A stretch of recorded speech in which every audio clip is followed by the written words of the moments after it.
April 1945. The biggest war in history is nearing its end.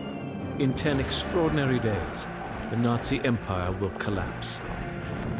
After 6 years of brutal bloodshed, nearly 50 million people are dead.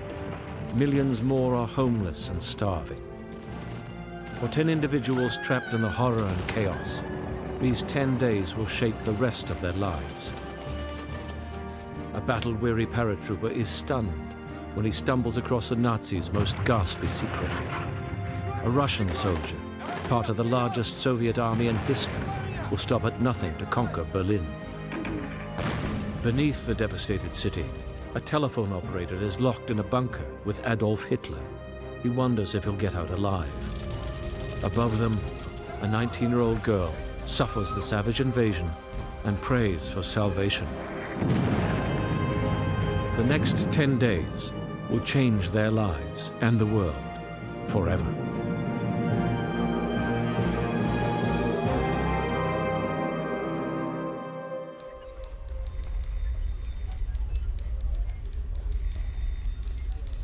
"15 meters below the streets of Berlin, Hitler conducts a war which has already been lost.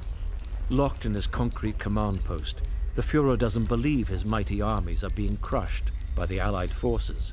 He won't listen to his generals, who tell him the Allies have now brought the final battle right to his doorstep. In the closing days of World War II, General Eisenhower leads the most powerful military ever assembled under one man. The Allied forces, with troops from 16 different countries, are sweeping west across Germany.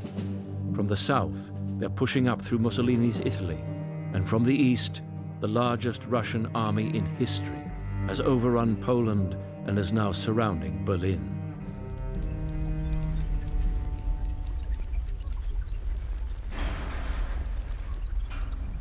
Pinned down in his bunker, Hitler cannot see his days are numbered. He's volatile. He still believes his powerful legions will save him. Berlin is a fortress, he declares, and must be defended to the last. He will stay to the bitter end. With him is his telephone operator, Rochus Misch.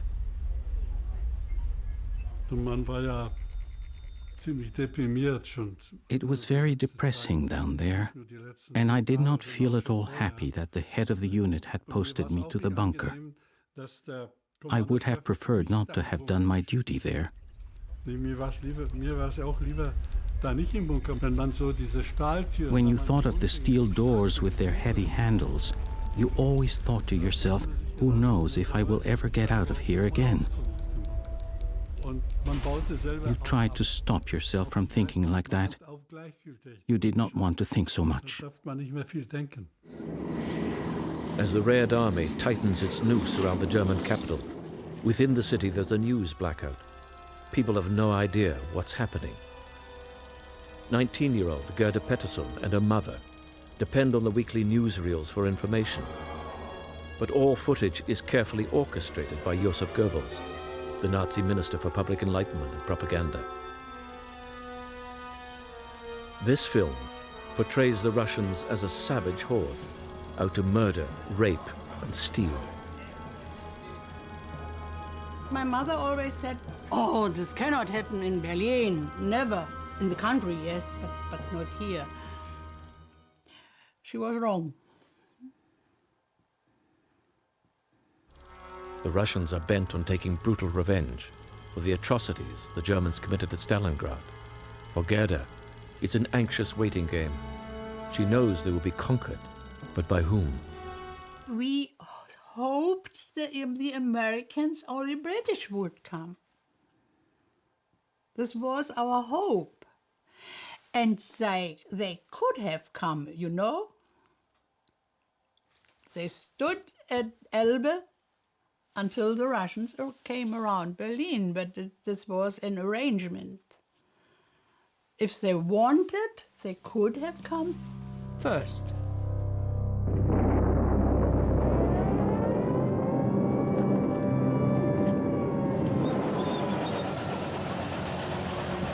By April 25th, Berlin is completely surrounded. As planned, The Red Army links up with the Americans at the River Elbe, 60 miles southwest of the city. Europe is now cut in half. It's the beginning of a division that will last for more than 40 years.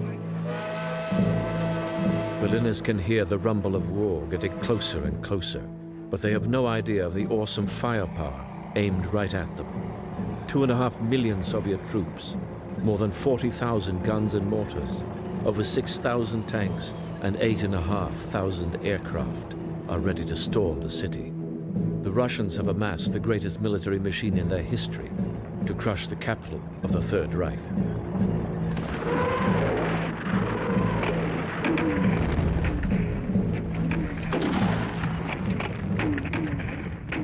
On the streets is a vicious fight to the death. All experienced German troops have been sent to the front lines, and now mere boys, some as young as 12, are being enlisted to defend the city itself. Deserters will be executed.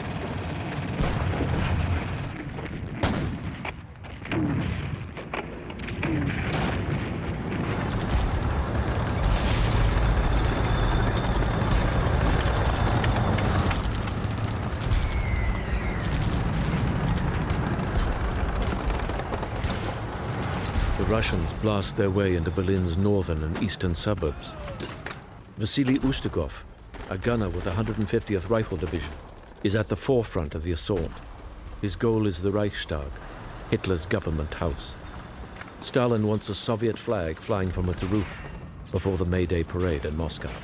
The man who plants it there will win everlasting glory.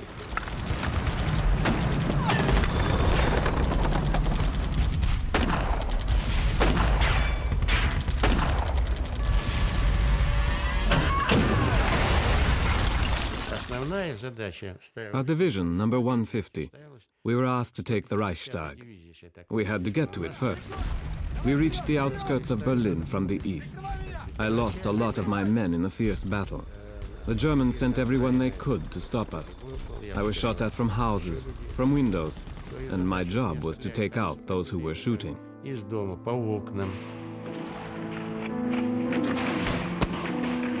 As the fighting rages in the suburbs, ordinary people try to survive in what is left of Berlin. 1.5 million people have lost their homes after more than 13,000 tons of bombs have hit the city. 70% of its buildings have been destroyed. There's no gas, no electricity, no running water. Later that day, Gerda Pettersson goes out to fetch water from the neighborhood pump. What little information gets through the Nazi news blackout, she picks up here, from neighbors, and from leaflets dropped by Russian and American planes, urging Berliners to surrender. Was ist das? Ein Flugzeug hat Tausende abgeworfen. Es steht, dass der Krieg verloren ist. Wir müssen kapitulieren, um uns selbst zu retten. Fang liebe schon an, Russisch zu lernen. Ist der Ivan schon da? Ich habe doch gesagt, du sollst nicht aufheben. Sie hängen sich, wenn sie dich sehen. Ich werde Englisch lernen. Die Amerikaner werden uns retten. But the Americans are not coming. Gerda has no way of knowing it, but their fate has already been sealed. The Soviet bear is at their door.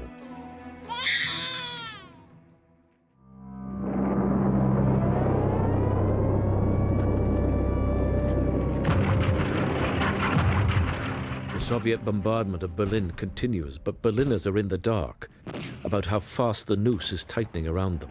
Food is so scarce that just to survive is a risk. People told us there's a train on the railway with food, and I was no hero, but I want to have some food for my family, so I hurried and rushed across the street, and there was a big hole in this. And see, I jumped down, and there was the train and all the people there to find things to eat. Suddenly, Russian aeroplanes came shooting against us. And I saw some falling down, and I thought, no, I don't want to lose my young life this way. And I grasped a small parcel and rode out of the train, and I saw a young woman laying down there, hurted and full of blood. And what did she have in her hand was only paper for the water closet. So I rushed and hurried home. Then later on, I saw what's inside the parcel. It was food for Air Forces with choco, cola, cushions with malt.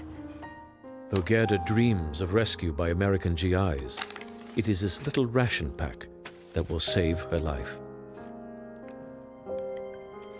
The citizens in the German capital may pray for deliverance by the West, but nearly 500 miles away, in the French schoolhouse which serves as the Allied headquarters, the Supreme Allied Commander, General Eisenhower, has other plans. He's already decided to keep his troops out of Berlin. Well, Eisenhower's a careful strategist, and much to Churchill and Montgomery's fury, he's already decided that a race for Berlin between British and American troops will sour their alliance. He knows that attacking Berlin will also expose the Western Allies to unacceptably high casualties from both the German defenders on the one hand and friendly Soviet fire from the east on the other. And in any case, he'll later have to pull out of East Berlin and the country around it in keeping with the post-war division of Germany already agreed with Stalin. Eisenhower is getting disturbing reports about a Nazi plan to carry on the war from Hitler's retreat near Berchtesgaden, high in the Bavarian Alps. This is another reason Berlin is off the table. Eisenhower needs his forces for a potentially long and bloody battle in the mountains. And so he makes one of the most momentous decisions at the war's end. Berlin will be left to the Soviets. It's a decision that will haunt him for the rest of his life, but more importantly, it will have terrible consequences for the people of Berlin for the next 50 years. It's not only Berliners who are shocked at being abandoned to the Russians. Eisenhower's ally, Field Marshal Montgomery, British commander of Allied forces in northern Germany, is equally appalled and frustrated. Unlike Eisenhower, Montgomery believes it's vital to gain control over Europe's main cities before the Soviets do. He doesn't trust them. The Russians have already installed puppet regimes in the countries they liberated. Therefore, Berlin became a prime objective for Montgomery. When Eisenhower overrules him, it's another blow to their already rocky relationship. My father thought Eisenhower was a very great man. As a person, as a diplomat, as a statesman, he had a huge regard for him. When Eisenhower decided to take personal control, which my father thought was an error, he thought it was either should be him commanding the Americans or Bradley commanding the whole operation, both of whom are experienced battlefield commanders, Monty and Bradley. But Eisenhower decided to keep the two fronts separate and advance along both fronts, with Monty in the north and Bradley in the south. Discover the past with exclusive military history documentaries and ad-free podcasts presented by world-renowned historians, all on History Hit. Watch them on your smart TV or on the go with your mobile device. Download the app now to watch everything, from the gripping story of the Band of Brothers to Operation Barbarossa and D-Day. Immerse yourself in the dramatic stories of this remarkable era by signing up via the link in the description. The problem with going forward on all fronts is there wasn't the logistic ability to be able to do that. Montgomery's new objective is to cross the Elbe River and push north to the Baltic Sea. His mission is to seal off the German forces in Scandinavia, but more importantly, to prevent the Soviets from reaching Denmark. He knows that once in Denmark, the communists would control the entire Baltic. A British commando, Cliff Morris, is with Montgomery's forces pushing towards the Baltic. It's been a long, tough year for him. He was among the very first to come ashore in France on D-Day. He keeps a daily diary. We've been staying here for 10 days, during which we've been having a smashing time, getting well fed, plenty of rest and recreation.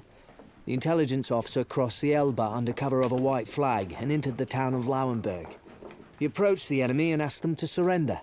They refused, as the town was being held by the SS. They said they would fight for it. We have given them 48 hours to think it over before action begins. The Allies are crushing the German army all across Europe. They've cut off their food and fuel. Without these staples, the Nazi war machine is powerless. Now the war itself is grinding to a halt. However, in the Netherlands, the war has reached a stalemate. The Canadian First Army has liberated most of the country, but the Germans still occupy the west. To punish the Dutch for aiding their allies, the Nazis have cut off their food supplies. Nearly 1,000 people are dying each day of starvation. If the Allies attack, the Germans threaten to blow up the North Sea dikes, flooding the country and killing thousands more. Eisenhower is trying to negotiate a truce with the German command in Holland, so the Allies can airlift food to the starving Dutch.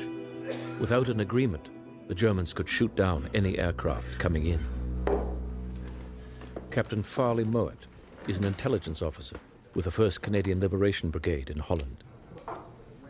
My job was looking for German weapons, weapons of mass destruction, as we'd say today. I didn't find too many, as we say today. Ken Cottam, a fellow intelligence officer, has a daring idea. Working independently, they can speed up the truce negotiations with the Germans. But what he proposes is not only illegal, but extremely dangerous. Cottam decided that we should do something really extravagant and interesting, and it was just at the end of the war. We knew that the whole thing was going to be over shortly. So what he arranged, actually, was through some friend of his in the German intelligence, a safe conduct to cross into the German-occupied part of Holland and go to the headquarters of the German district regional commander, General Blaskowitz, in Hilversum. And he wanted me to go along, too.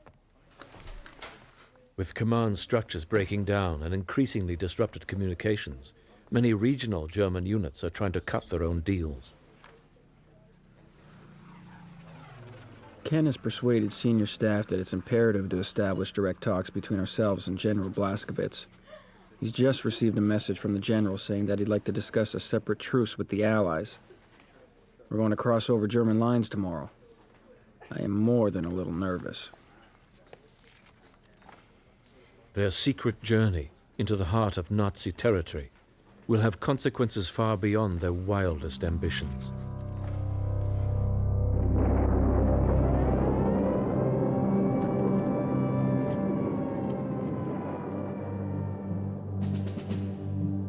In Italy, the war has left the country in chaos.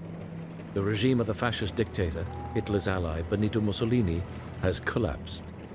The Allies are battling their way north, defeating German forces with the help of local armed resistance groups. Convoys of defeated Nazis and their sympathizers are trying to escape the country.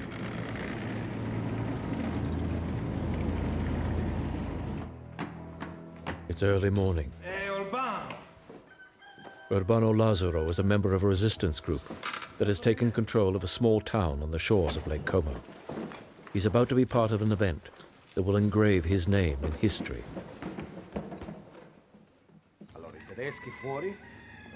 The group's leader has news that a German convoy is approaching, making for neutral Switzerland. Apparently it's carrying a very important passenger. The resistance has agreed with the Germans that they can stop and search all vehicles. Germans can leave, but any Italians trying to sneak out will be arrested. The fascists must answer for their crimes.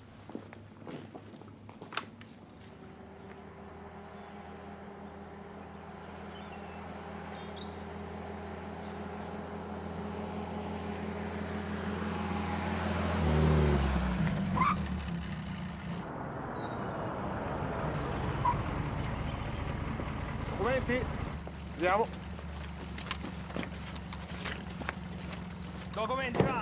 Urbano Lazzaro is about to catch a very big fish. Documenti, andiamo.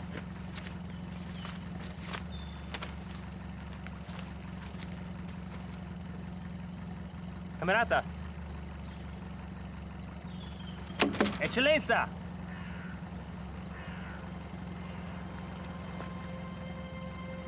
Cavaliere Benito Mussolini.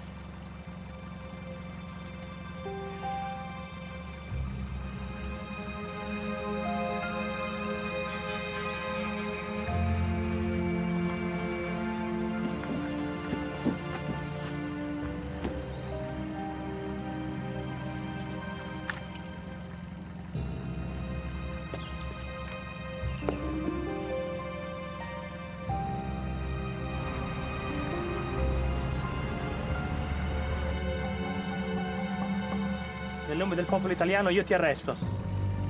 Io non ho fatto niente.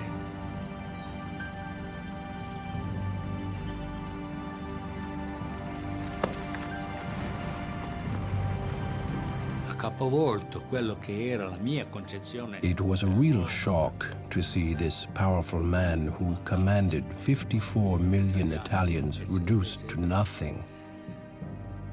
It really struck me.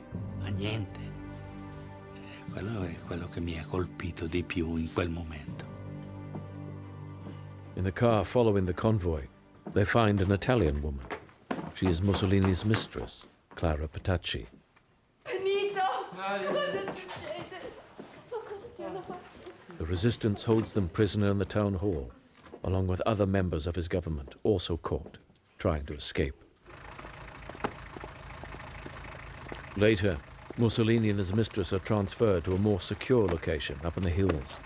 The plan is to take them to Milan to stand trial.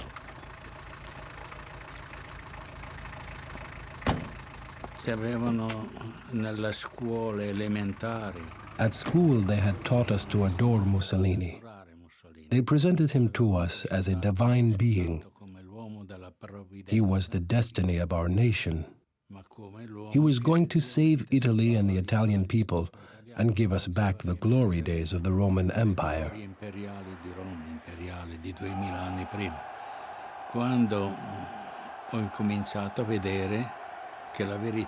Then I began to see the truth was very different. I started to see the injustice. For example, my father was ill with diabetes and needed insulin injections. But the fascists took his insulin away. He was all alone because my mother was in prison. When I got home, his legs had become gangrenous. He died that August. Well, Mussolini's capture actually doesn't make that much difference to the Allies' campaign in Italy, and the reason is that their recent offensive, backed by an uprising of starving Italian civilians, already has the Germans on the run. Also, some of the senior German commanders in Italy have actually been negotiating with the Allies for some time, and they're on the verge of signing an unofficial surrender. Mussolini knows this, and he also knows that without his German backers, his fascist regime can't survive. Any satisfaction General Eisenhower feels over the Italian campaign is overshadowed by two grave concerns. Can he prevent the German SS from making a bloody last stand in the Bavarian Alps? And more urgently, can he secure a truce with the German command in Holland, so he can start airlifting in food to alleviate the growing famine? More are dying each day.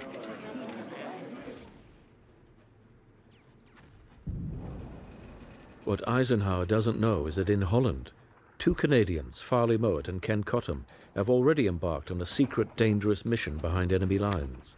These two officers are attempting to speed up the truce that will mean food for the starving Dutch. Unlikely as it may seem, I'm presently sitting in a very large greenhouse. Believe it or not, this is the Resistance headquarters. Who would have conceived of putting their headquarters in a greenhouse? Clever, really, as it is surely the last place the Germans would have looked for it. Though with all the glass being rattled by the thump of grenades exploding nearby, I'm beginning to wish I was back in the Germans' camp. The day before, the two Canadians had driven across no man's land to meet the German commander-in-chief, General Blaskowitz. Well, it was very scary driving into German-occupied territory before the truce was established. I mean, you really didn't know what the hell was going to happen. But it was also wildly exhilarating. If you had enough rum in you, and I always made sure that I did, you could manage it all right. I would hate to have done it sober. But once or twice we ran into German columns, and one was an SS column in their black uniforms, looking very, very frightening. The recognition of the fact that this wasn't a German car, and it wasn't filled with German soldiers, came over these guys. It was like a comic film. You could almost see the expressions change in their face, you know? Maybe they were just too surprised. Mowat and Cottam survive the harrowing trip to the German headquarters and are delivered at gunpoint to the icy German commander, General Blaskowitz.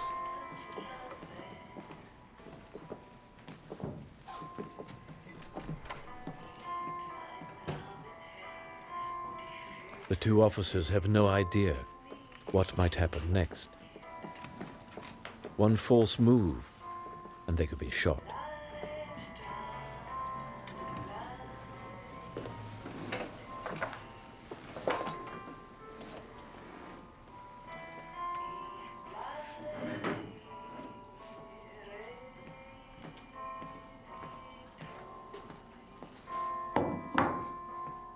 But it appears the Germans respect their nerve.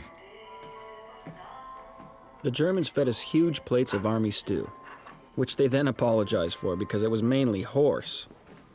Things are tough all over. Perhaps to compensate, they then plied us with plum brandy. As Ken spoke fluent German, we decided he should be the one to talk to the general.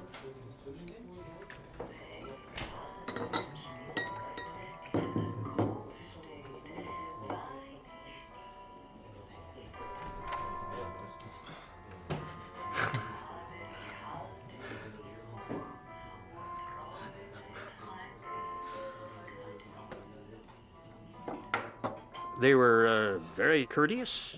There was a lot of saluting, introducing one to another. Oh, and I remember one guy, he would be an Oberleutnant, who got very friendly and produced his sister's photograph from his handbook, from his pocketbook, and showed it to me and said, "Is she not lovely?" And I said, yes, she's beautiful. "When you're in Dresden, you may look her up." He didn't do it, of course, but never mind. It was a nice thought. Keep it coming. Go on.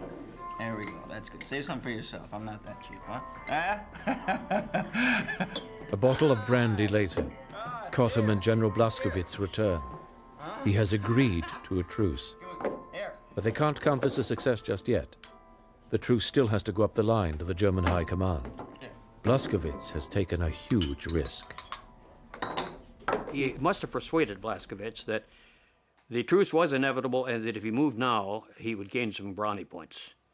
So the story is that that little expedition of ours may have shortened the war in Holland by a day or two, maybe. I really thought when we went in there that that Cottam had bitten off more than he could chew, that we were going to get scratched, we were going to get chewed up.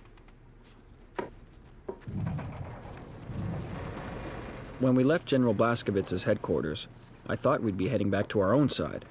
But not Ken. We went the other way, to Amsterdam, deep inside Nazi-occupied territory, where we made contact with the local resistance group. That's a negative. Ken and Colonel Michaels, their leader, are now trying to radio news of the truce back to our own headquarters as fast as possible. Time is running out for the thousands of starving Dutch. The truce negotiated with General Blaskowitz must be approved by both sides. Moet and Cottam can only sit and wait.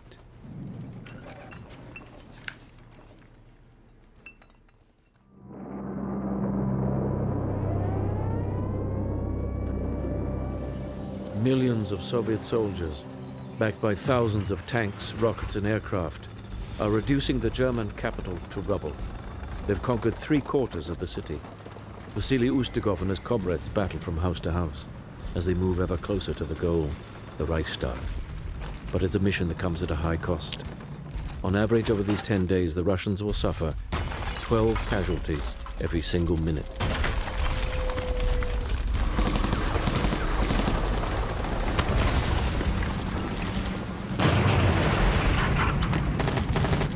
Many Soviet soldiers, fueled by alcohol, a hatred of the Germans, and a desire for revenge, unleash a frenzy of killing, looting, and raping. Our attitude towards Hitler and what he did in Russia was quite obvious. The atrocities his army committed against civilians were terrible. They burned, bombed, and executed civilians in great numbers. They killed about 18.5 million civilians.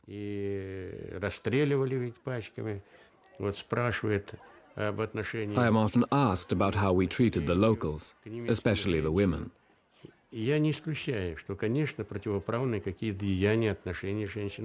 I can't say beyond a shadow of doubt that nobody did anything wrong, especially in the rear guard. But I have to say that our commander, General Zhukov, was not the type of person to let his troops go wild. Our orders were very strict, and we were very closely supervised by political and counterintelligence officers. If someone got caught, they were severely punished. There might have been isolated instances in the battalion, but in my platoon I never witnessed any of this. Of course, being a realistic person, I can't say nothing ever happened, but I never experienced any of this.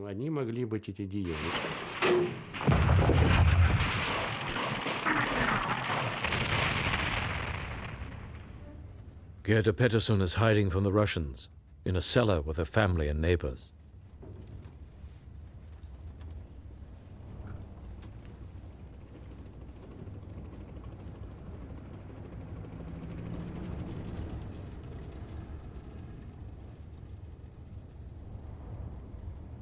During the day it was very quiet outside.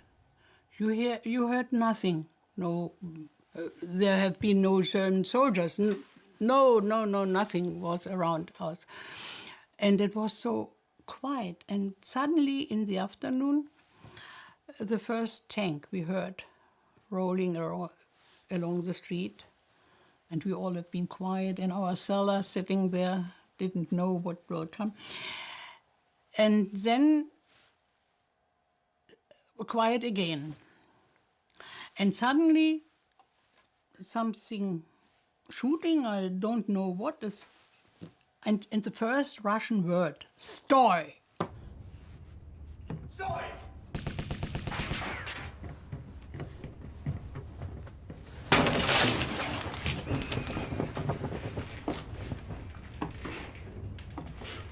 I never forget the first Russian soldier I saw, Soviet soldier I saw in our small door of our cellar. It was a Mongol. I still see him.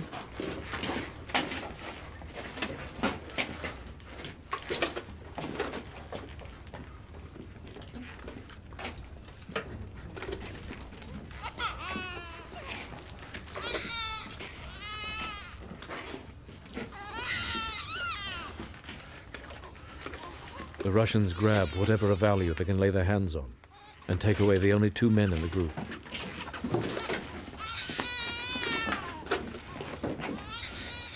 But prisoners and trinkets are not all they're after.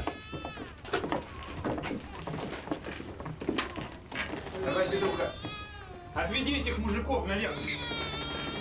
Мужиков на мудаков. Фу ты, ну ты, палки гнутые, да у нас тут рассадник. А? Ну что? Что, бабоньки, кто хочет солдатского тела, а? Что? Ну что, хотите солдатского тела, а? Хочешь? Ну, пошли со мной. Пошли со мной, бабонька. Ну что ты? Девочку строишь я? Давай, пошли со мной! Что такое? Что такое? Что, тебе морда не вышел? Морда не вышел, а? Что такое? Пошли со мной. За немца хочешь пойти? Пошли. Ах ты, сука, когда бы вам тут всем нахер? Петуха!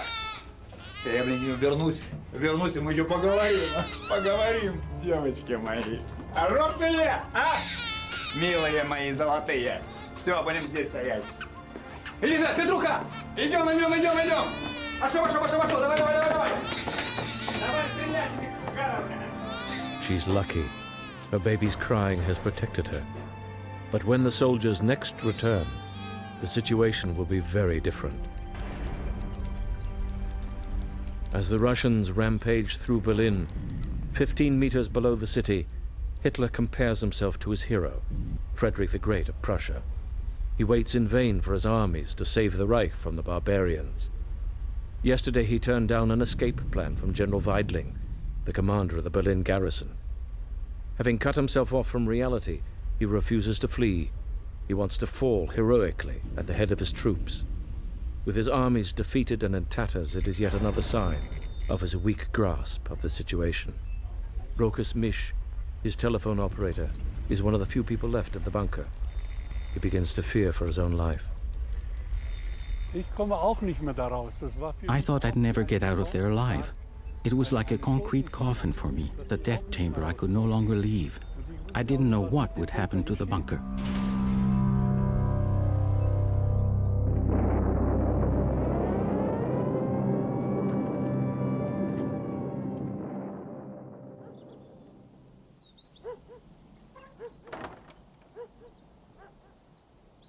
April 28th, 10 days to victory. The resistance dragged Mussolini and his mistress from the farmhouse where they were held overnight. The plan is to take them to Milan to stand trial for their crimes. Portala via. No, Benito!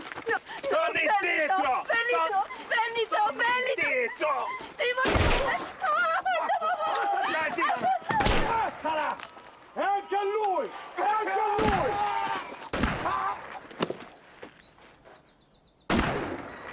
Urbano Lazzaro, the young anti-fascist who arrested Mussolini, is dismayed by this turn of events. I only found out later what had happened. If I had been there, I would not have agreed to the killing.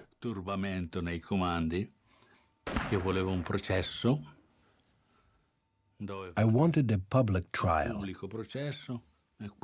Then, of course, a death sentence. But everything done legally, properly and fairly. I wanted a return to the rule of law.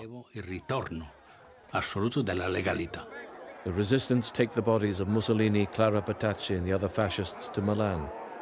People vent the hatred they weren't allowed to express when the dictator was in power. For historians, how Mussolini died is one of the great controversies of the war. Well, there's been a lot of debate over the exact details of Mussolini's execution, and only recently there have been new claims that they were in fact killed by 2 Italians working for British intelligence, the partisans then claiming responsibility for political gain. The reason apparently was that Mussolini had some compromising letters from Churchill offering him a separate piece of the Allies. If this had been true, it would have been a serious breach of the Allies' agreement to seek only the unconditional surrender of all Axis powers. And when Mussolini's government collapsed, of course, Churchill had to get those letters back in case the desperate dictator was tempted to use them as blackmail.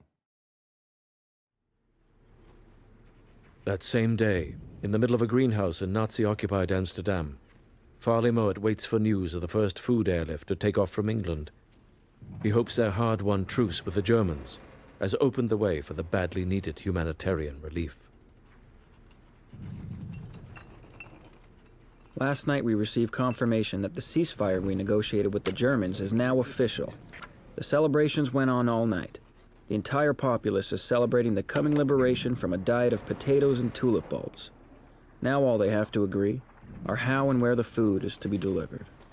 But their efforts are now frustrated by powers beyond their control.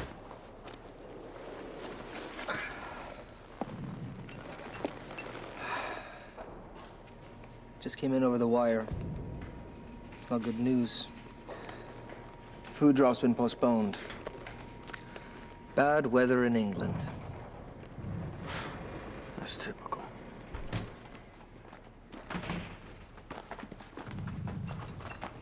In Holland, the war is ending in a wave of bitter retribution. The Dutch resistance shows no mercy for those who collaborated with the Germans. Those caught are severely punished by the resistance for betraying their country and their fellow citizens.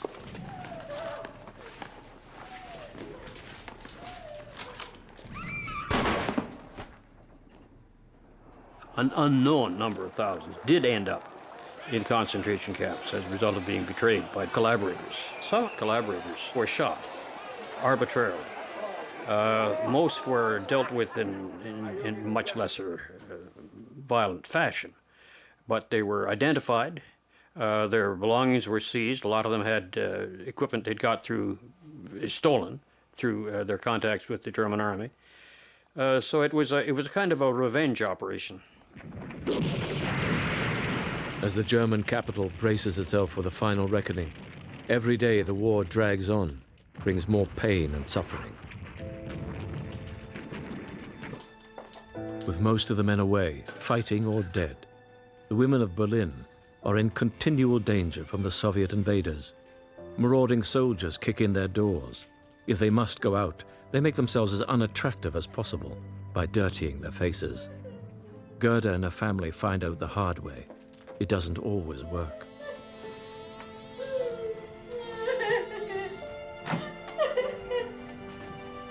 My sister-in-law, she lived with her parents several streets away from us. She was brought to us, and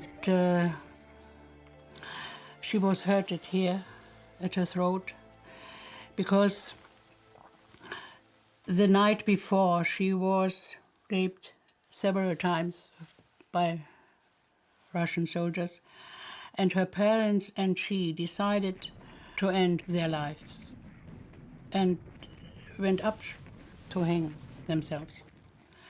And both parents soon have been dead, but she was saved by a neighbor and brought to us.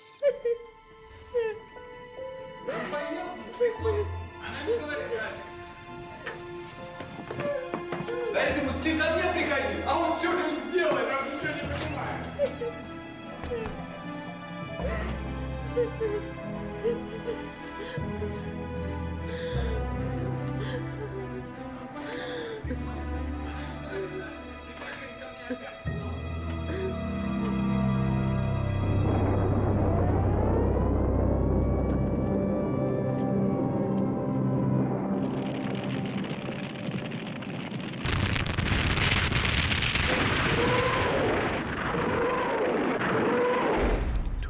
of April. In the dead of night, with 9 days to go, a mysterious visitor appears in the Führer's bunker. He was a complete stranger, not someone who came to meetings. My friend told me that he was an official from the registry office. The Führer was going to get married. I was taken aback and said, "What?"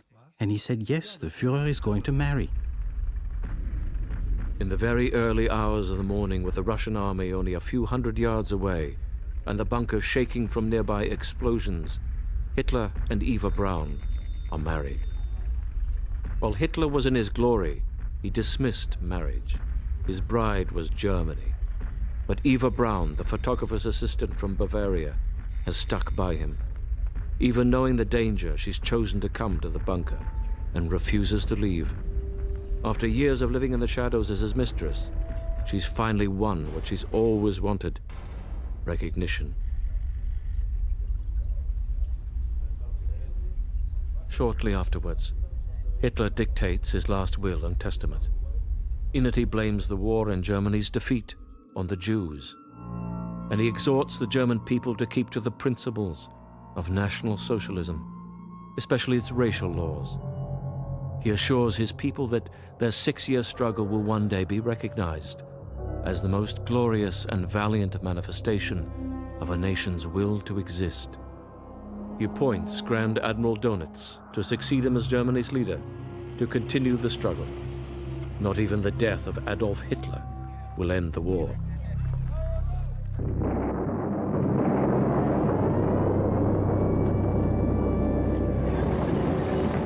In the early hours of the 29th of April in northwest Germany, Montgomery's guns begin pounding the town of Lauenburg across the Elbe River.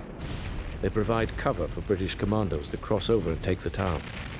From there, they will blaze their way to the Baltic Sea.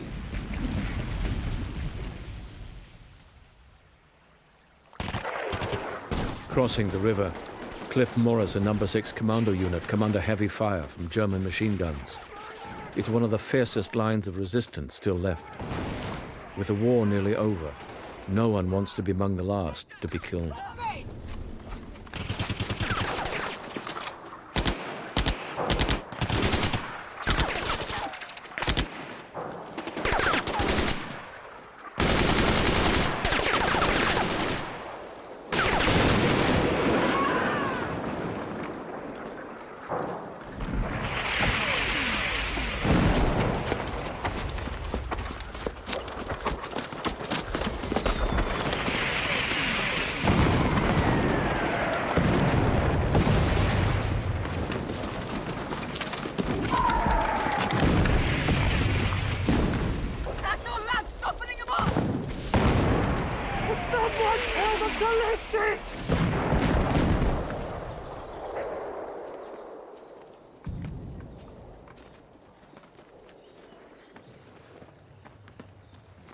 Having crossed the Elbe River, the British government wants their troops to push east to strengthen their influence over post-war Europe. The British now see the advancing Soviet army as a greater threat than the Germans, who are being defeated on all fronts. The Russians were playing a different game to what the Allies were. Although it would be fair to say that I don't think we could have achieved the success we had if it hadn't been for the Russians. I mean, the Russians suffered because they were very cavalier. Phenomenal casualties in their operations on the Eastern Front. The Western Allies are willing to pay the price of Eastern Europe in exchange for the Soviets taking the lion's share of the casualties. But this means little to the men of Commando Unit Number 6. All they know is that each minute they can stay alive brings them that much closer to the end of the war.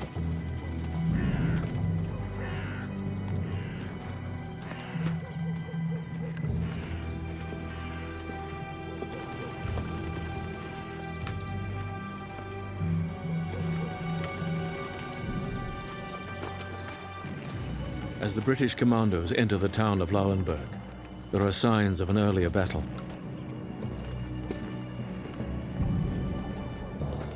It looks like the German army has abandoned Lauenburg to the Allies.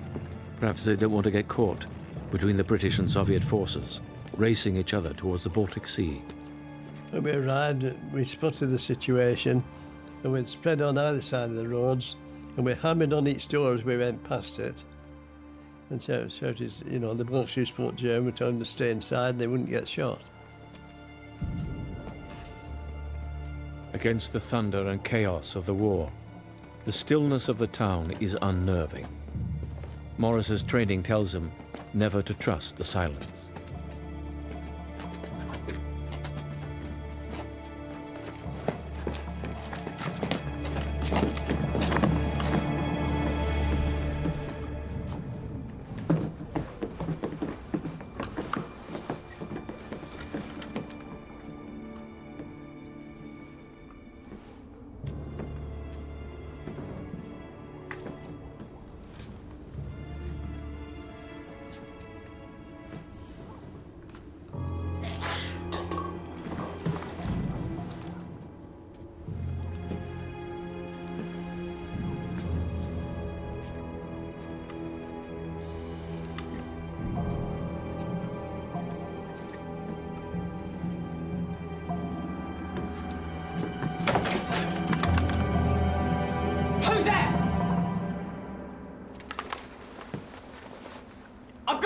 Grenade!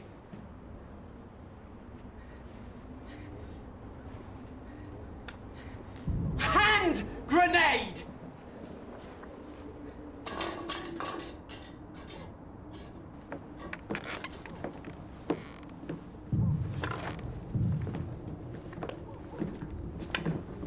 They had young ones scouting the streets at night, being ready for being drafted into the line, really. 2 days they would have been in the line, you know, they wouldn't be specially armed or nothing like that, they'd just be fodder, really. So we saved them in a way. We took them back to their local, like what we were police station or barracks, and so they take them inside, they wouldn't get shot. If they came out again, they would be shot, so.